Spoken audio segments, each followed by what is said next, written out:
Salt, it's a necessary nutrient, but there's a lot of conflicting information about it.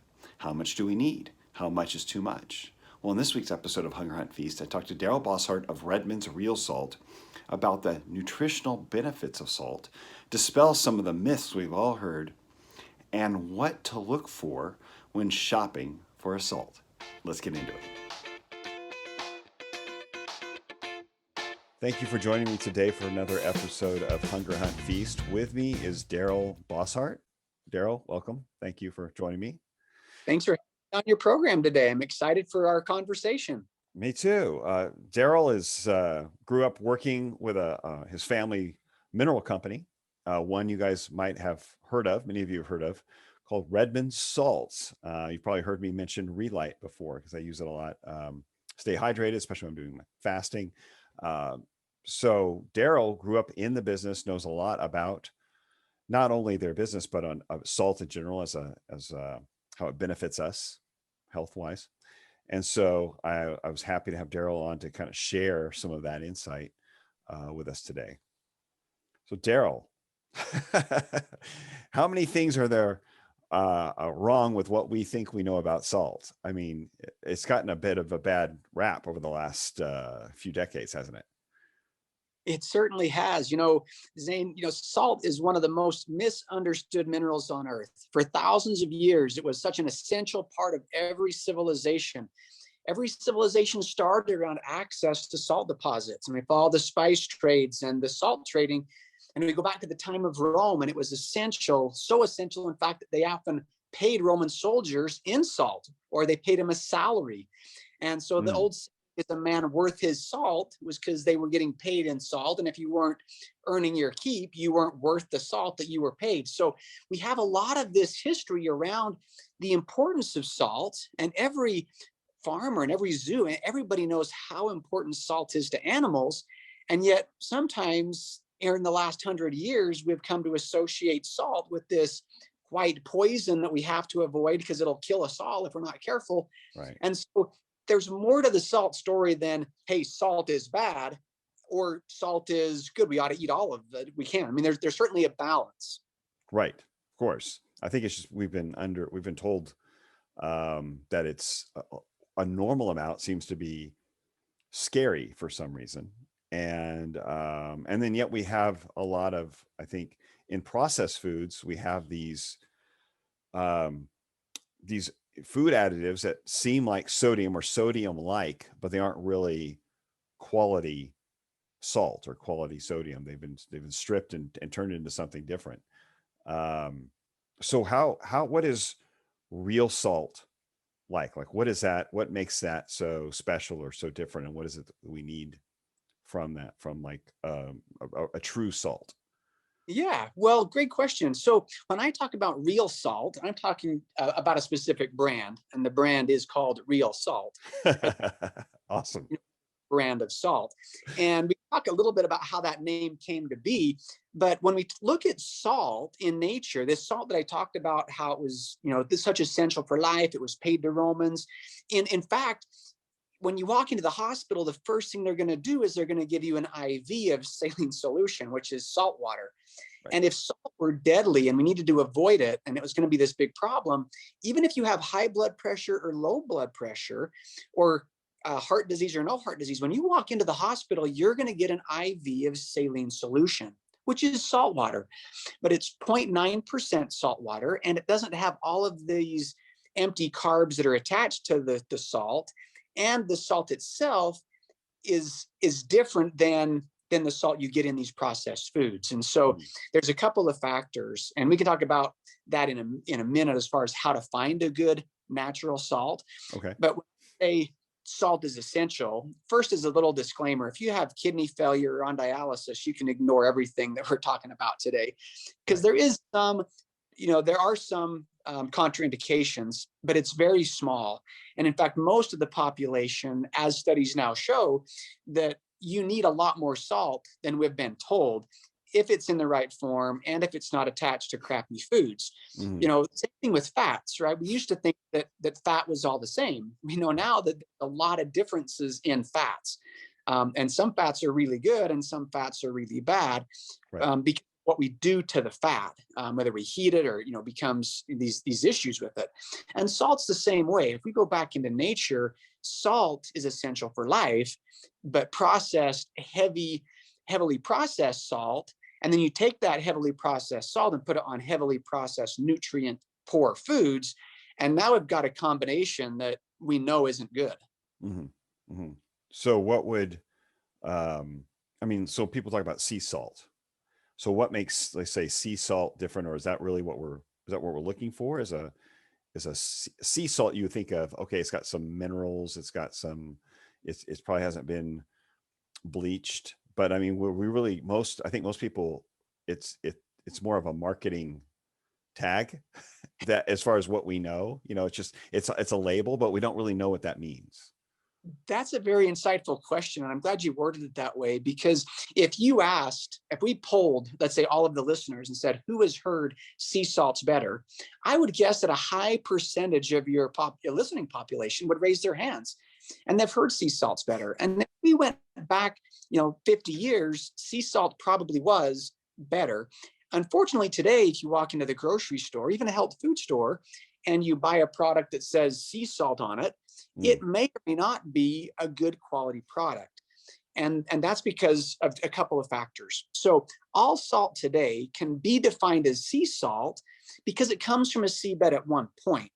It might come from a current ocean, like the San Francisco Bay, the Gulf of Mexico, the Sea of Japan, the Mediterranean, coast of Brittany, France. Or it could come from a Dead Sea that's been cut off, like the Dead Sea in Israel, called the Dead Sea, or the Dead Sea here in Utah, called the Great Salt Lake. And there's many other Dead Seas. Or it can be from an ancient seabed, a seabed that was cut off and laid down and then trapped within the earth. But this sodium and chloride-based salt seabed is consistent. And so when you walk into a store and you buy sea salt, it's just a marketing term, as you kind of pointed out today. And in fact, you can grab a labeled product that says sea salt on it and look at the label, and there can be more chemicals and additives in that sea salt than in the blue or white canister that you bought in the grocery store that has equal amounts of chemicals. And so the first thing I would suggest is to throw out the idea of sea salt's better and start looking at labels, because that's going to tell us a couple of key things. Now, before the invention of the refrigerator, all of us would have eaten a lot more salt because our foods would have been preserved in salt, whether it's fish or meats or kimchi or sauerkrauts. All of these foods, salt is a great natural preservative, and it is a natural preservative because salt is hygroscopic, meaning it sucks moisture out of the air. And so because it does that, it dries out meats well, it works well to preserve flavors, and that's why salt is a great preservative. The problem is twofold. So the first, if you look at salt in nature, in seawater or in an ancient seabed or a Dead Sea, salt is a complex chloride, meaning there is sodium and chloride, and it's mostly sodium and chloride, but we also have trace amounts of calcium chloride, potassium chloride, magnesium chloride, these other trace elements that occur in the seawater. Well, around the turn of the century, before we started, with the refrigerator, and now we don't have to eat as, preserved foods, but salt companies realized that they could take the seawater and they could take out the potassium chloride, sell it off to a different industry, move it to the next pond, settle out the magnesium chloride, turn it into metal magnesium or sell it off as magnesium chloride, take it to the next pond, pull out calcium chloride, and then they could sell the leftovers. And there's still trace amounts of other elements, but we've started to change the nature of the product. Similar to, we all know oranges are a great source of vitamin C, and ascorbic acid is part of vitamin C. But if you were to take an orange and take out the ascorbic acid, that orange isn't what it was before. Yeah, there's still some nutritional value, but it's not quite the same as if it's in its whole state, its whole format. And salt is the same way. So one of the first challenges with salt is that a lot of the salt in our processed foods, which is where we get most of the salt today, is a demineralized product. Now, the second factor that I think is maybe even more important is salt, as I mentioned before, is hygroscopic. This is a salt crystal. And if I put this salt crystal on a plate in a humid area, it'll actually suck water out of the air, and there'll be a pool of water at the bottom of the salt crystal. Oh, wow. Or if I hold this in my hand, it feels like my hands get sweaty because it's sucking the water out of my hands. In our bodies, the primary role of sodium chloride is to help balance the intercellular and extracellular fluids. And salt does that well because it's hygroscopic. It impacts and reacts with moisture. Mhm. The problem with that is if you put salt in a shaker and now it's absorbing moisture, that salt will start to get clumpy and sticky. And so salt companies thought, well, there's probably some chemical out there that we could add to the salt. We could coat that salt crystal and stop its ability to attract moisture, to stop it from clumping in the shaker. Now, if your salt clumps, that's a good thing. And you can add some rice to it. You can tap it on your hand. It'll break up the clumpiness if you're in a humid area. The wrong way to do that is to coat that salt crystal with a chemical, things like yellow prussiate of soda, sodium ferrocyanide, calcium silicoaluminate, Hmm. sodium. So these chemicals will stop the salt's crystal ability to attract moisture. And so the salt will pour out of the shaker when it's raining outside. And so the tagline, when it rains, it pours, and you have a salt shaker with a girl with an umbrella when it's raining outside, it's because they've added chemicals to stop the salt's ability to react with moisture. Now that impacts the flavor, but it also changes the way the salt works in the body. And so those two factors, the demineralization and the addition of all these chemicals, are how the nature of salt changed. And then you take that salt and you put it on poor quality, highly carbs, highly refined products, and you've got this terrible punch.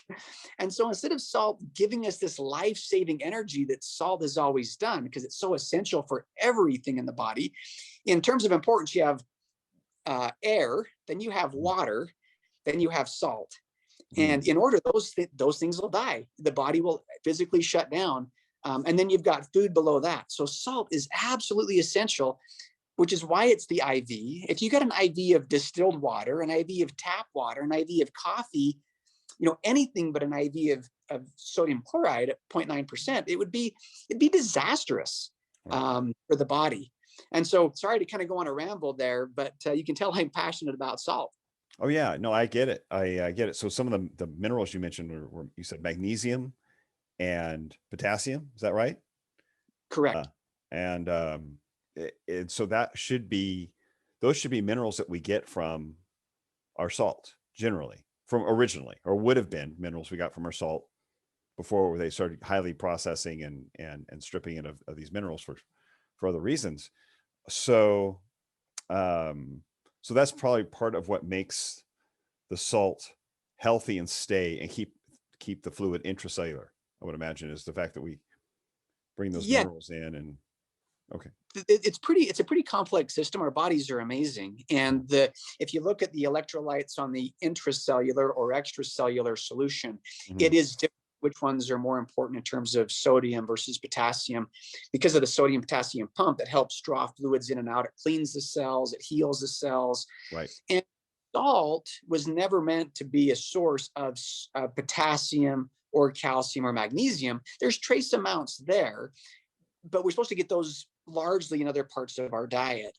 But the sodium and chloride is where we get that sodium that helps balance out the sodium potassium pump. And then the chloride is kind of the forgotten nutrient. You hear a lot of people talking about chloride, but yet one of the first things that happens when somebody goes onto a low salt diet is their digestion really starts to change and goes downhill. And so we don't focus on chloride because it's attached to the sodium. And if you get the sodium chloride, you're getting the chloride along with it. If you cut that out of your diet and you start to get low on salt, or hyponatremia is what you call it in the medical field, when that happens, the chloride levels also drop. And our bodies digest food primarily through hydrochloric acid. And we don't drink hydrochloric acid. Our bodies create that. But if we don't give it the raw ingredients, the chloride, then we've got a challenge of being able to have the great hydrochloric acid mix for good digestion. And so we need sodium and we need chloride. And we also need potassium and magnesium. And so the blend of all those electrolytes are way more important than the focus on any particular electrolyte. Right. Gotcha. The balance of the electrolytes. Yes. And I did mean that those minerals that we need, not so much for, well, primarily for the electrolyte function, because that's what keeps that balance and keeps our blood pressure normal, actually, and keeps fluid where it belongs in the kidneys, in the cell, rather than being kind of like when we have the processed food or like a lot of pizza or something, we have that feeling where our knuckles are swollen and the rings don't fit and the belly's kind of bloated. And that's the extracellular water, right? That's the water, the fluid has escaped and is now kind of, it's what we call it water retention, but it's not where it belongs. Am I right in that? Yeah, correct. And the body's pretty smart. One of the things that we've learned is, we went through, so there was a study years ago that kind of pointed a finger at salt or sodium and saying it was bad. It was a Dr. Dahl. I've got the study here. I can send you a copy of it. But this study, they fed rats copious amounts, like extremely high amounts of sodium. And they said, look, if you feed these rats this super high amount of sodium, there becomes a problem. But the amount they were feeding is way, way, way, way outside of anything even remotely close to normal. In fact, our kidneys can process a healthy kidney, about 4 ounces of salt a day if it's healthy. And so Wow. that's a huge amount of sodium if our bodies are healthy. Right. The challenge is over time, we humans have lost the ability to really track what we're craving. We still know when we're craving water because we get thirsty. Too often, though, we think we're craving sugar or we think we're craving French fries or potato chips. What the body's really craving is sodium. And so if you take a natural salt crystal and you suck on it, that natural salt crystal most of the time is going to have a very sweet flavor to it if it hasn't been processed or haven't been chemicals added. And that sweetness is your body's way of saying, hey, this is good. Now, if I ate 4 or 5 pieces, eventually it's going to start tasting too salty. Similar, that first glass of water after a long run or a bike ride is amazing. By the time you drink the 10th glass, the body's like, hey, I'm good for a while. Don't drink anymore. And if we start listening to our bodies and experimenting, and if we think we're having a sugar craving or we think we're craving potato chips or French fries, take a little piece of salt and just put it under your tongue. And notice most people will find that it's extremely satisfying. It takes the craving away. And whether it's a fasting situation or just a sugar craving, many find that little piece of salt, the body, that's the body's craving. So just something to think about when you're experiencing craving. So one mineral you didn't mention, or not necessarily mineral, but nutrient, is iodine. So we always see iodized salt, and that's kind of like the big thing. Oh, get your iodine from salt, and we probably think of iodine as something that's in seaweed, and it sounds very healthy, but it's really not a normal nutrient with salt, is it? You're exactly right. Most people today have come to associate iodine with salt.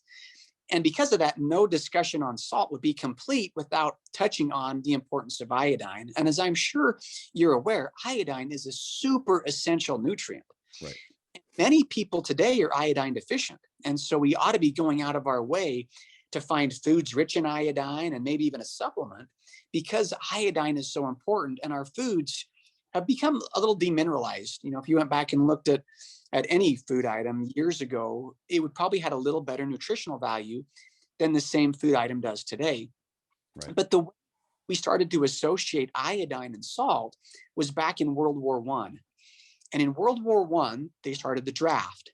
And in the Midwest, they were drafting these men to the military, and they noticed there was a high percentage or higher percentage of goiter in the men that were drafted out of the Midwest. And goiter is one sign of an iodine deficiency. It's a swelling of the thyroid, and they link to iodine deficiency. And the military said, we cannot keep doing this. We have got to find a way to solve this problem, because we can't draft people into the military if they have a goiter problem. And so we've got to address this issue to make more men available for the draft. And so the wise minds of the day sat down and said, okay, how do we solve this problem? And they tried I wasn't there. I don't know exactly what the meeting minutes were. I would hope somebody said, let's have a campaign to educate people to eat more foods rich in iodine. And it's interesting that it was primarily a Midwest problem, because in the Midwest, you don't have as much seaweed, you don't have as much access to fresh fish. And at that time, a lot of people are eating a very can-based, processed, white flour, refined product, lots of sugar, refined flours, eating out of cans. And so that became a problem. And so they looked at different ways they could force or compel people to eat more iodine. They looked at adding iodine to flour, because a lot of people ate flour back then. It didn't really work. And so somebody discovered if they took potassium iodide and added it to salt with some other additives, including dextrose, that the salt was actually a somewhat stable form, or the iodine was a somewhat stable form of iodine if it was added to salt. And because salt is necessary to live, the FDA created a law back then that said if you don't add iodine to your salt, you have to put a warning that says, warning, this salt does not supply iodine, a necessary nutrient. So almost every salt will say that, because if they don't add it, even if it's a natural product and there is trace amounts of iodine in a natural salt product, if you don't add it, you have to put a disclaimer that says it doesn't contain it. And so that's why you'll see that even on natural products that contain trace amounts of iodine. Now, a quarter teaspoon of salt, even natural salt with natural iodine, is not enough iodine to meet your dietary needs. But salt's not got enough fat to meet your dietary needs either. Right. There have been some follow-up studies that show that iodine added to salt is less than 10% bioavailable. And so, in fact, it did solve the problem, much like adding fluoride to a municipal system. It was a way for the governments to compel or force people to eat or to drink fluoride, and they did the same with salt. And iodine is essential, but salt is a poor way to get that. And so there is trace amounts of iodine in natural salt, but I would suggest that most people check their iodine levels, because low iodine causes a myriad of problems, everything from tumors to reproductive health to energy levels. It is such an essential nutrient, but don't look to salt to get it. Look for other great foods that are rich in iodine. Kelp and seaweed and fish are some of the highest, and there's some other great plant and animal products that have iodine in them. But salt should never be the source of iodine. Gotcha. Okay. Now, so one thing that I remember growing up in the 80s, this was kind of a thing, was a salt substitute. And there's just still some of them out there because people still think it's bad for you. But there was the 80s and 90s, really, there was all these salt substitutes, and they started getting really fancy with their marketing and their labels and stuff back then. What is that? And I mean, obviously it sounds like we need the real thing, but what are those salt substitutes, and how do they get them to taste like, sort of like salt? They're kind of acidic. They kind of burn a little bit, I noticed when I tried them. Yeah, interesting. You notice that burning. And again, we talked about an IV in the hospital. So you go to a hospital, you're going to get an IV, and it's going to be sodium chloride based, because that's what our bodies are based on. Our bodies are literally saline solution in motion. A saline solution is 0.9% salt. The ocean water is about 2 to 3%. So it's 2 to 3 times more salty than saline, which is why if you rinse your eyes in saline solution, 0.9% sodium chloride, there's no sensation. You can flush your nasal cavity with saline, and there's no sensation. And if you get an IV of saline solution, there's no sensation. I mean, it might be cold if the bag's been cold, but there's no burning. Now, if you got an IV of potassium chloride, that will burn. In fact, potassium is the final injection in a series of lethal injections, because it will stop the heart. And potassium chloride is bitter to the taste. Same thing as magnesium chloride. If you've tasted a magnesium chloride salt or a potassium chloride salt, it's bitter. But remember that study I mentioned. And so back in the 70s and 80s, when people read this study and said, hey, salt is bad, but I want to be able to taste good food still, salt companies said, okay, we want to give something to people that doesn't have sodium. If sodium is a problem, let's give them potassium chloride. And so what they would do is they would take a sodium chloride-based salt, which is what our bodies are designed for, and they would cut that either 50% or sometimes more or less a third or 2/3. They would cut that sodium chloride with the potassium chloride. And they do that to offset the sodium. Well, sodium chloride in the right form is not the problem.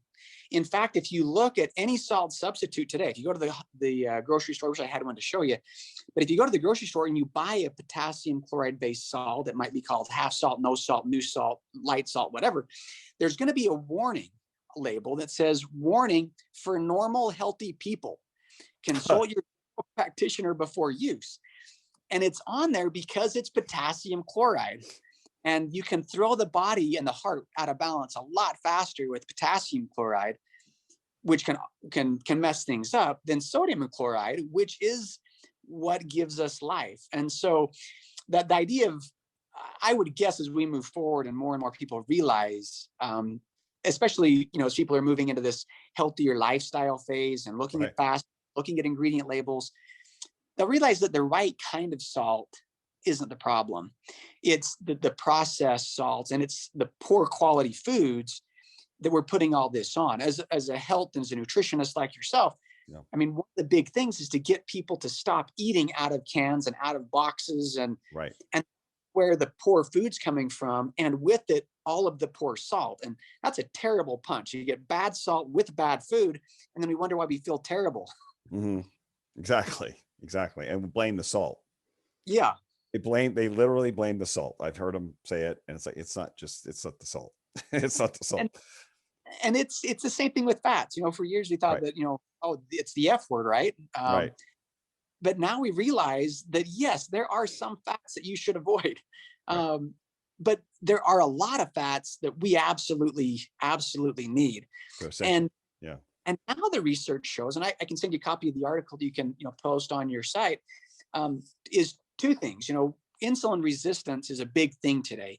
And a lot of people, even if they look healthy like you and I do, they could still be struggling with insulin resistance and could be, a diabetic, just years away from it. And one of they're finding now is that low salt actually leads to insulin resistance, and sugar is actually what's causing a lot of the blood pressure and heart issues. Here's a recent article from Open Heart magazine, and the title is "The Wrong White Crystals, Not Salt but Sugar, is the Problem with Cardiovascular and Hypertension." And so I think people are really starting to realize that salt's not the enemy. It's the form of the salt and all of the foods that this, poor salt is on, as well as the abundance of sugar and poor nutritional, foods. Absolutely. Yeah. We've been looking at the wrong nutrients for a long time, and blaming them for our problems. So how then is salt produced properly? So basically you probably do less to it, I would imagine.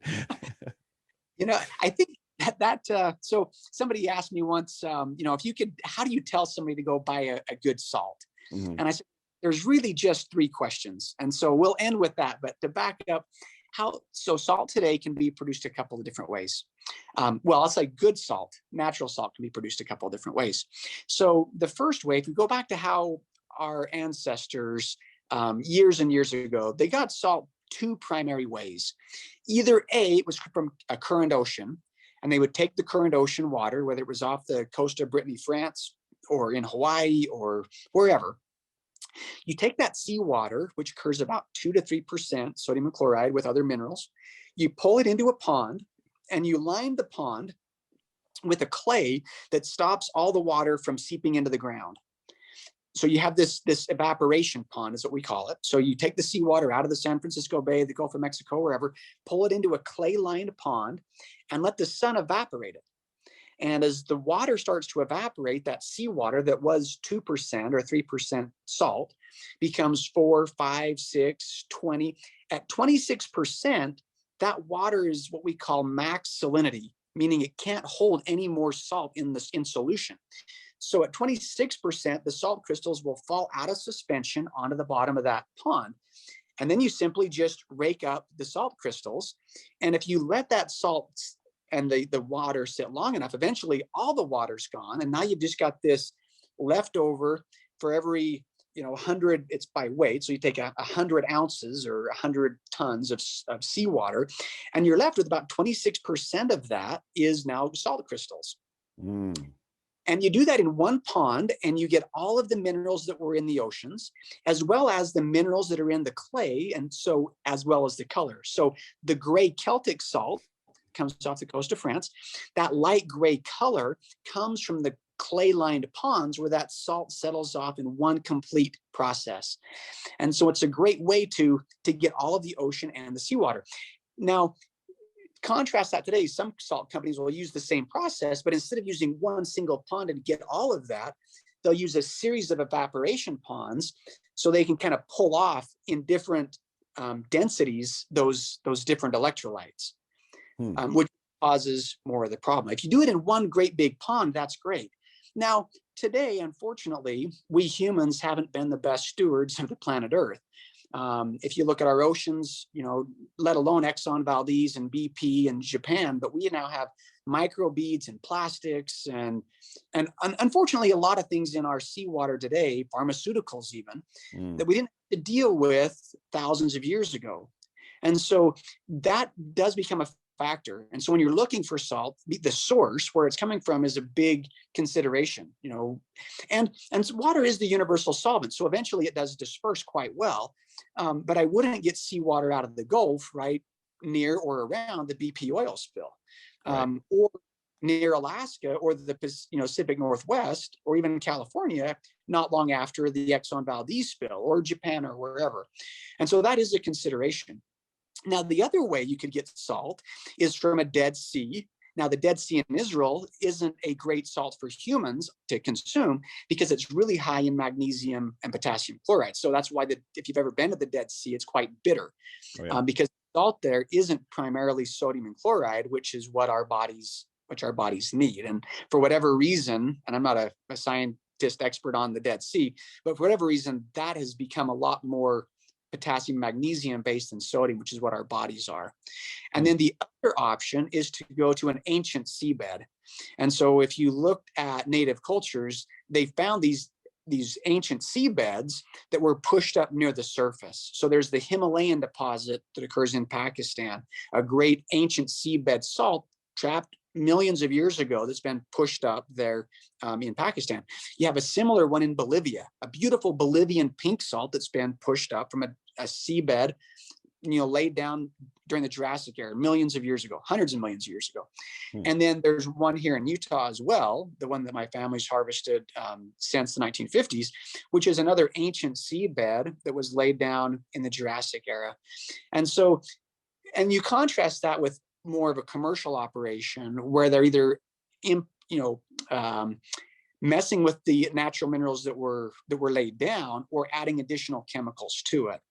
And so to kind of back up, the three questions that I think everybody should ask if you're looking for a great natural salt, obviously I'm a little biased. I like the real salt from Redmond. But there's three questions, and I think you can get a great salt, whether it's our brand or somewhere else, whether it's, wherever. And the first one is who is producing it. Today, a lot of our food travels a lot of hands.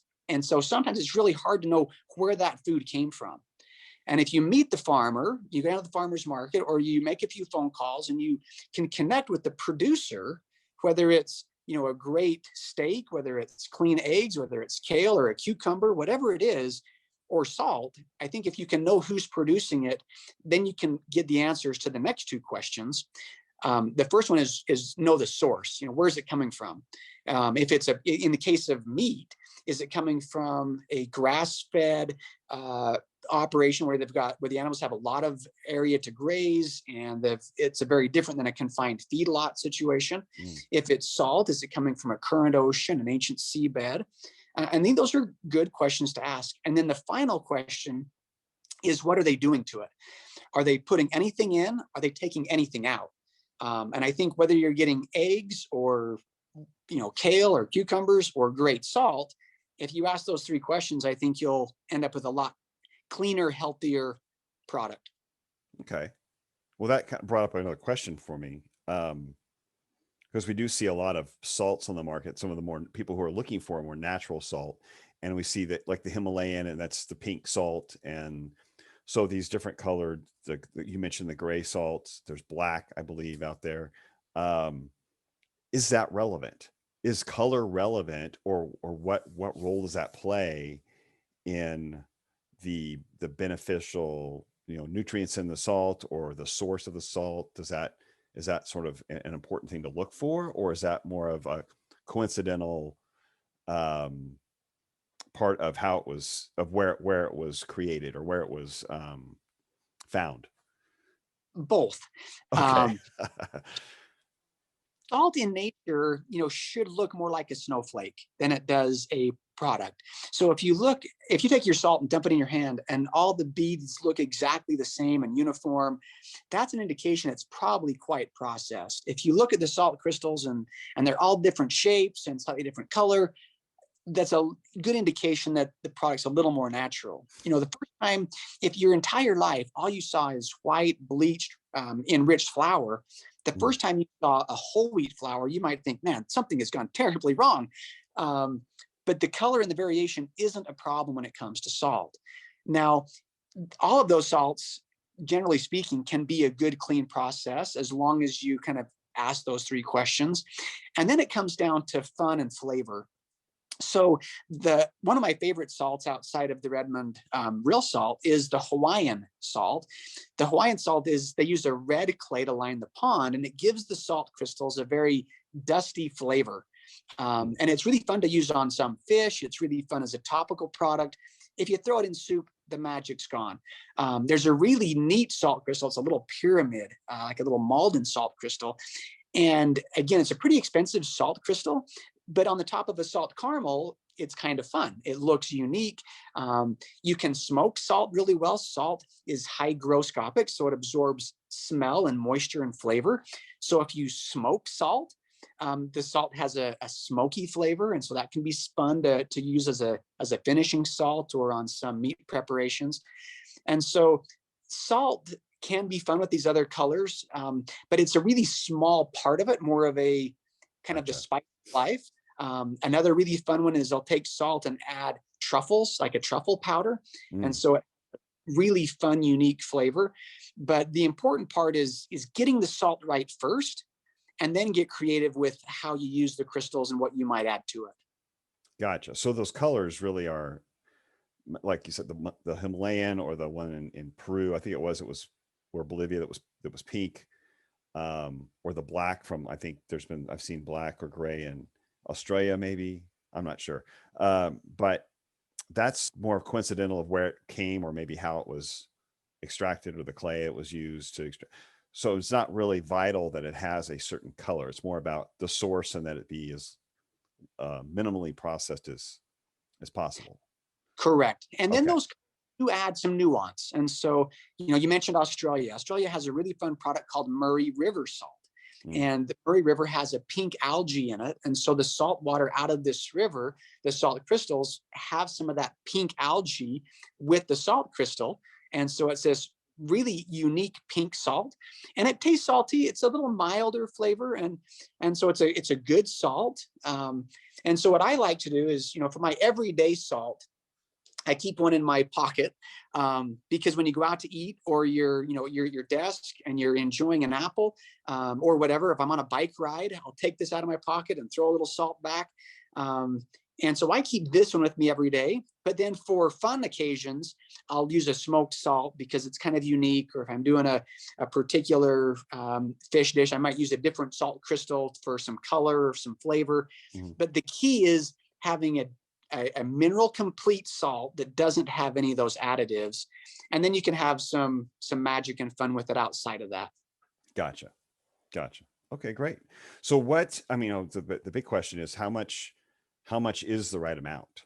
I think a lot of people are wondering. So okay, salt's good, but and you mentioned, well, too much is obviously out of balance, not enough is out of balance. What's a good, and I don't know how many people are measuring their salt, to be honest with you. They're just kind of eyeball and say, I want less salt, I'm not going to put it on my food, and they'll eat something bland as a way of reducing salt. But what's a target, or what would you say would be a good rule of thumb to use when it comes to consuming salt as far as amount goes? The old number, the published data, was 2,300 milligrams or less. What they're finding now, that for those that are eating 2,300 milligrams or less, they usually are falling into a higher cardiovascular disease issue, 27% actually. And so it's a pretty high number Wow. if you're getting too little salt. And so, but it's different. You know, if you're hitting the gym a lot, or maybe you're a firefighter, or you're a roofer, or you like to go out and ride your bike and you're in the hot sun, that's going to be different. Because if you've noticed, our tears are salt, our sweat is salt, our urine is salt, everything out of our body is salt based. You're not going to sweat distilled water. So we are losing salt all the time. So we have to replace that.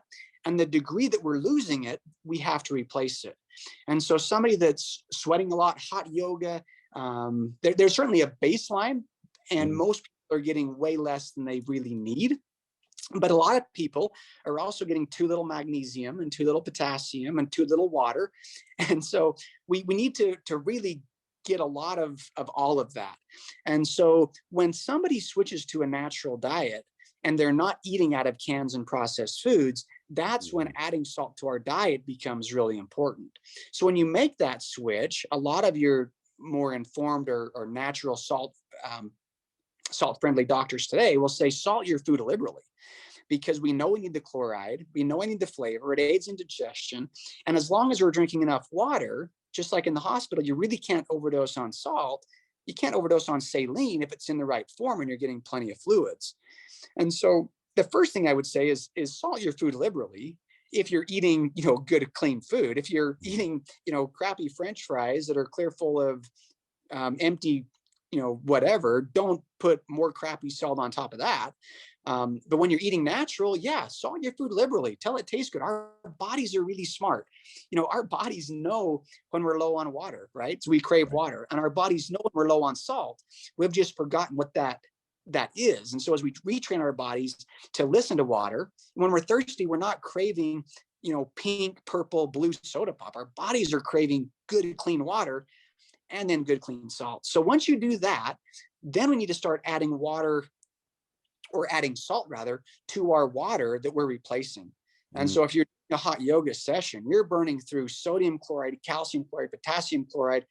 And so years ago, people would say, hey, Darryl, I know I need to get more salt. I feel crappy if I don't. And this is why the Florida Gators saw the same thing. They had muscle cramps, they were nauseous, they were in the sun, they were burning all these electrolytes. And so they made this product called Gatorade to aid the Florida Gators, which isn't a bad idea until you add all the sugar, all the color, all the flavor to this sports drink. And so I said, look, if you want a good, clean sports drink, forget the stuff in the store. I mean, it costs you super expensive per ounce anyway. Take a good, clean quart of water, add a quarter teaspoon of real salt to it, a squeeze of lemon, a little bit of honey if you want, but that's going to be a way better sports drink. Quart of water, squeeze a quart of water, quarter teaspoon of good, clean, real salt, and then a little bit of lemon if you'd like to. But that's going to be way better. And since we created an electrolyte replacement that I think you mentioned that you're a fan of. Oh yeah, I love the Relight. I mean, it's just easy. First of all, it's a little scoop, put in the water, shake it up, go. What but do you I notice? feel better when I know when I eat low carb most of the time anyway. And then there's days when I'll have extended fasting, or maybe just do a 24-hour fast. And I will lose minerals very quickly. I don't hold a lot of water on my body. And then if I'm exercising on top of that, doing some cardio on that day, I'm just losing, like you said, you start losing electrolytes, and that affects my blood pressure. It affects my energy. So my blood pressure goes down. I feel a little groggier. I'm a little more lethargic, maybe a little harder to focus. As long as I keep my electrolytes up, I'm solid. I don't crave food. I don't feel lethargic. I'm good to go. And my energy stays good because my blood pressure is at a normal level. And so consistency with that, I just found, like I got a good sized water bottle. I put a scoop of the Relight in there, and I'll do that, maybe especially on a fasting day, at least a couple times. And I feel great. I don't even miss food. I don't get hungry. And that's just because I'm not interpreting maybe a low energy, because I don't have low energy, but I'm not trying to interpret low energy as, oh, I need food. The low energy is the lack of electrolytes, and my blood pressure is dropping, and things are out of balance. So by keeping those electrolytes in, I'm like, I feel great. I don't miss food. I don't feel low energy. And I was really surprised at the impact that made when I tried the Relight. It just brought everything in there. There's all of the electrolytes in there in that product. So it's from salt, but it's a little more, right? I'm not sure how you guys make that, obviously, but it's got everything you need, but it's salt based, correct? Yeah, humans, we aren't cows, right? And so we Right. don't need to graze. But yet, in the last few hundred years, because of our lifestyle, our diets, or whatever, a lot of people have come to think that I have to have 3 meals a day and then snacks in between. The Right. body actually doesn't need that. Our bodies need water consistently, and we need Yeah. electrolytes consistently. But our bodies are really smart about using and storing glycogen to help get us through that first 24 hours. We store fat to be able to live off when we don't have that. But yet today we just feed ourselves this constant flow of, too often, sugar and empty calories that Mm. our bodies really don't need. And so, because our bodies think we need that, because we've kind of trained them to eat that way, sometimes we feel hungry or we think we need crave. But that water and electrolyte mix will often just stop that craving altogether, Mhm. and you realize that you can go way further, because your body's craving salt. It's not craving water, or sorry, it's not craving food or Food. sugars. Yeah. Yeah. And part of that, when fasting is becoming this more and more, widely accepted or practiced health philosophy. Right. And in that first 24 hours, our bodies, if you fast for 24 hours or 48, Mhm. our bodies are depleting our glycogen levels. Our liver and our cells store glycogen. Right. And glycogen will hold on. 1 gram of glycogen will hold on to 2 to 3 grams of water. Again, not distilled water. That water it's holding on to is rich in electrolytes.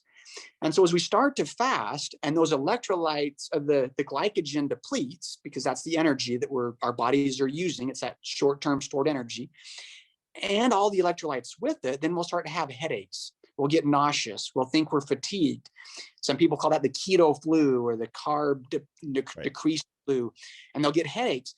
The headache isn't a sign of low ibuprofen. It's not a sign of low potato chips. What it's a sign of is low salt to offset the water and the salt that's lost with the glycogen. And so a lot of people find that they can really set back or avoid or at least minimize a lot of that keto flu, the Mhm. headache symptoms, by replacing and really focusing on water and electrolytes when they're in that fasting stage. Absolutely. Yeah, I've recommended that. I've had a few online groups they'd never done intermittent fasting before. They're used to snacking all the time, and they start going through that. It's salt. You need salt, and it's just I didn't always. I've been fasting for I've been practicing some sort of fasting, intermittent fasting, 16-hour, 24 hours for about 10 years, and uh, so I've been through most of it, and I've struggled through enough of it to figure things out the hard way. And it's only in the last couple of years I realized that how much of a factor salt and minerals play in that adaptation period as I'm trying to get clients there.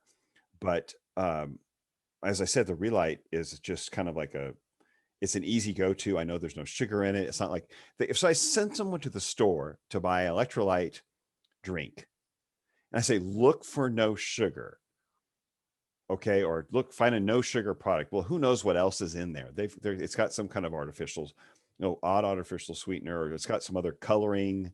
It's got a bunch of stuff in there. And if they take the time to look for something that's no sugar, for all I know, they're grabbing something with 30 grams of sugar in it because they're in a hurry or because their kid wants some too.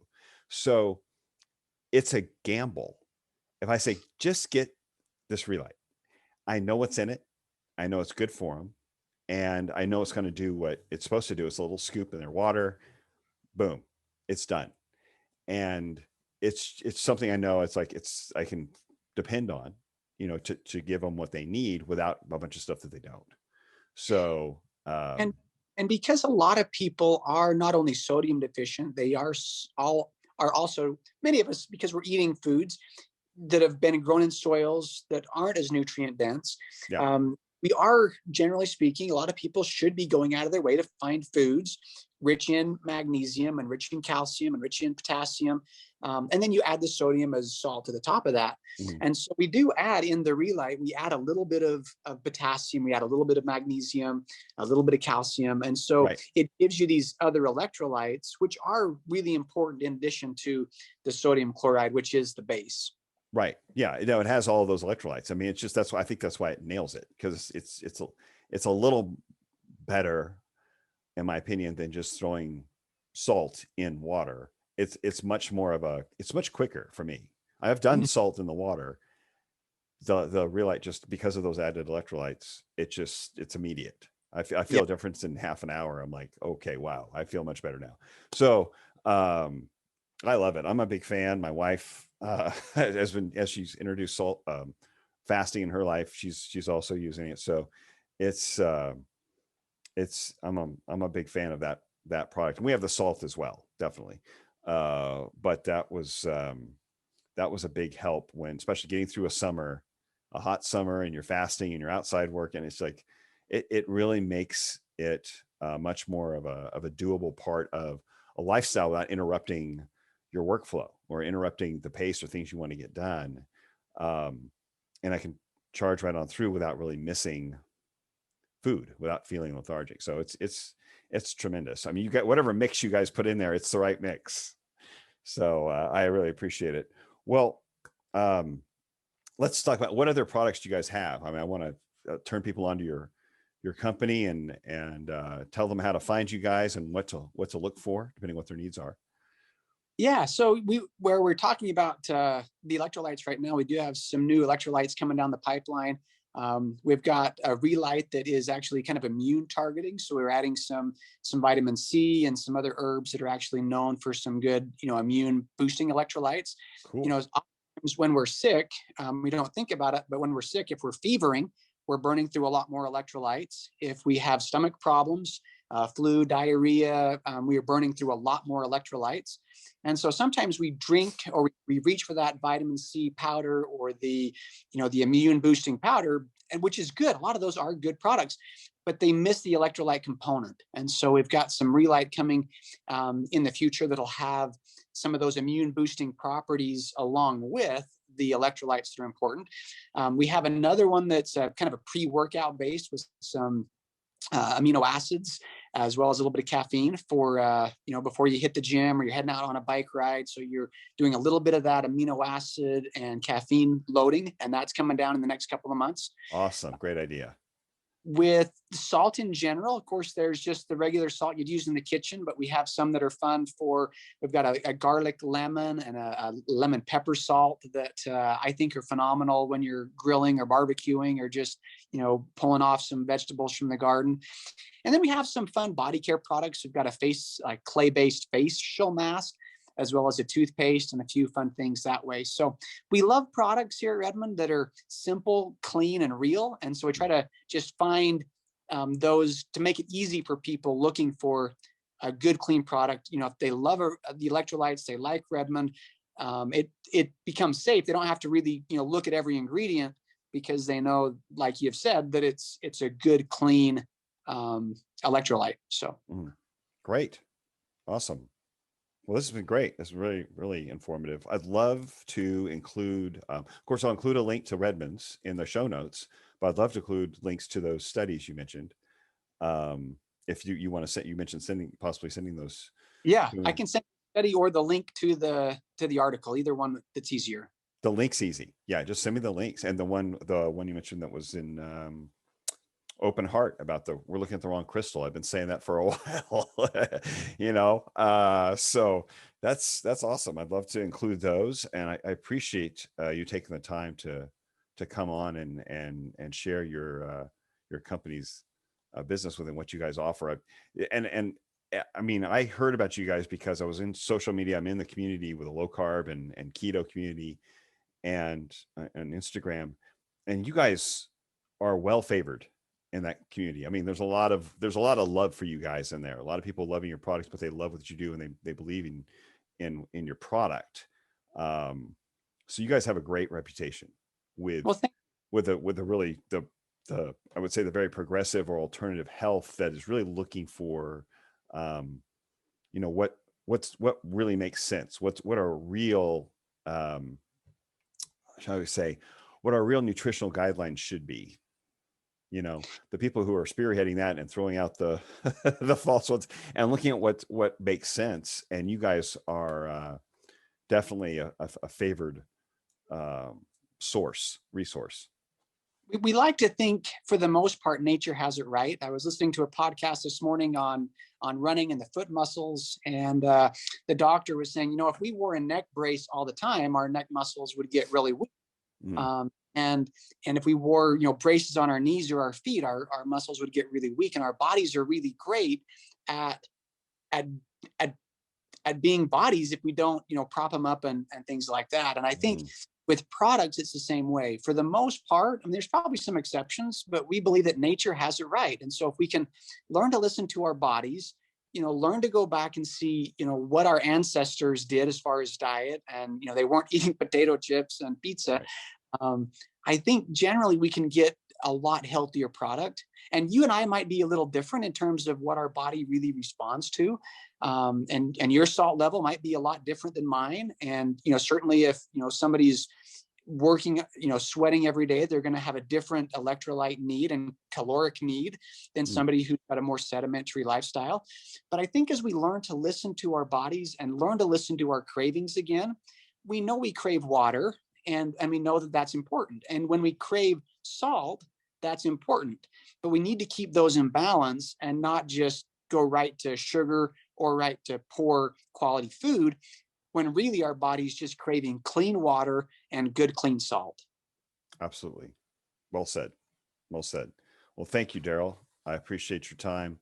And I'm going to include, I did get something. I'm going to include a coupon code for people who want to try our product. I got a coupon code I'm going to include in the show notes as well. It gives people 15% off. So Oh, wonderful. Include that to help get people to like try your product, because again, I've had nothing but good experience with it. So I want people to understand that and have a chance to give it a shot for themselves. So Darryl, thanks again. Have a great day.